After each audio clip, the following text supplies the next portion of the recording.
Hello, friends. This is Dave Hurwitz, executive editor at ClassicsToday.com, here with number 40.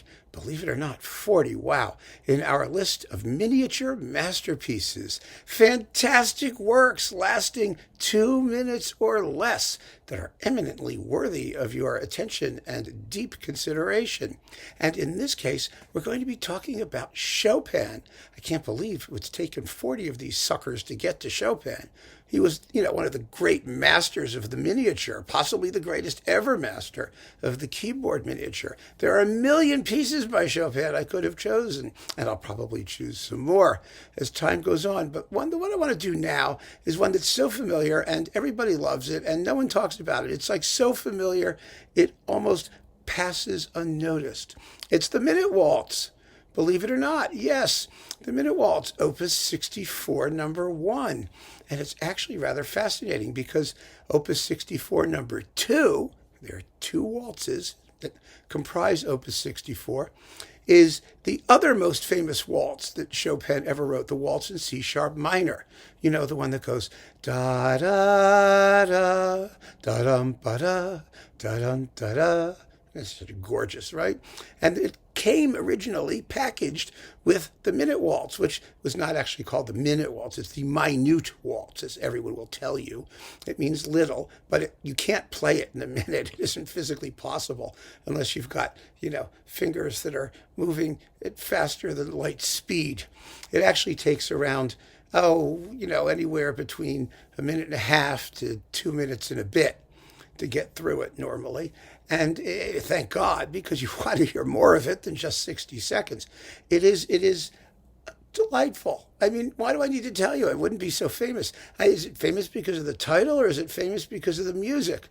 That is the question. Some of you may remember the vocal version that was done on Sesame Street and Captain Kangaroo. I have only just a minute. To say, Minute Waltz, waltz, you remember that, right? It was quite popular in its day in the late 60s and early 70s, but it sounds much better in its original piano version. Now, like most incredibly stylized waltzes that Chopin wrote, you couldn't possibly dance to this thing. First of all, it's way too fast in its outer sections. And the rhythmic scansion is all wrong. It's fabulous. It's a stylized vision of the dance, a very zippy vision of the dance, in fact. And, the cool thing about this pair of waltzes, and one reason why it makes sense to hear them together, even though I can't play them together because the partner, the waltz in C-sharp minor, is quite a bit longer than 2 minutes, it's that they're in the same key. I mean, technically, the Minute Waltz is in D flat major, and the waltz in C sharp is in C sharp minor. But C sharp minor is the same as D flat minor. It's just that it's written differently for ease of reading.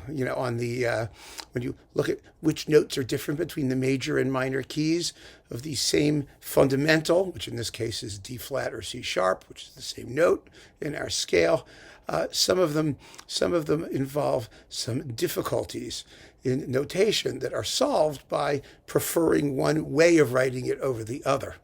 They are what they call enharmonic equivalents. Enharmonic means it's really the same thing, you just write it differently.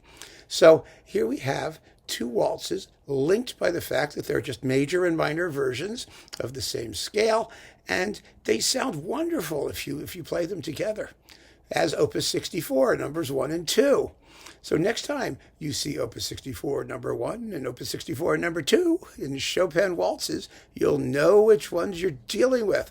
But in the meantime, let's just take a moment and listen to the fabulous Minute Waltz. It's so fabulous, I don't think anyone plays it anymore or anyone pays any attention to it anymore. It's kind of remarkable. This is a fine performance by Idil Biret on Naxos, a splendid Turkish pianist who did the complete Chopin piano works. She did basically the complete everybody's piano works for Naxos or for her own label. We may talk about that because there's this enormous 130 CD box set, which naturally I have sitting around somewhere, and so that may take some talking to as well. But in the meantime, let's enjoy her performance of the Minute Waltz, Opus 64, number 1 in D flat major, with a whole big long title. Here it is.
It's just as great as we remember it being, isn't it?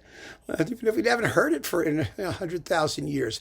Chopin actually originally called it the waltz of the puppy, Valse du petit chien, because he was reminded, it came to him, or the opening image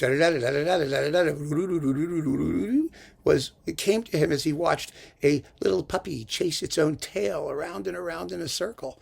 And actually, Chopin's title is far more programmatically interesting and true to the facts than is the word Minute Waltz. So next time somebody talks to you about it, you've got that little tidbit of trivia that you can impress them with. But impress them even more by playing the Minute Waltz and asking them, isn't it wonderful? Isn't it just beautiful? Isn't it fun? It's a terrific little piece, a definite miniature masterpiece, and we have to do plenty more Chopins in the fullness of time, because goodness knows that's one thing we've got plenty of. So keep on listening, folks. Thank you so much for joining me for this miniature masterpiece. Take care.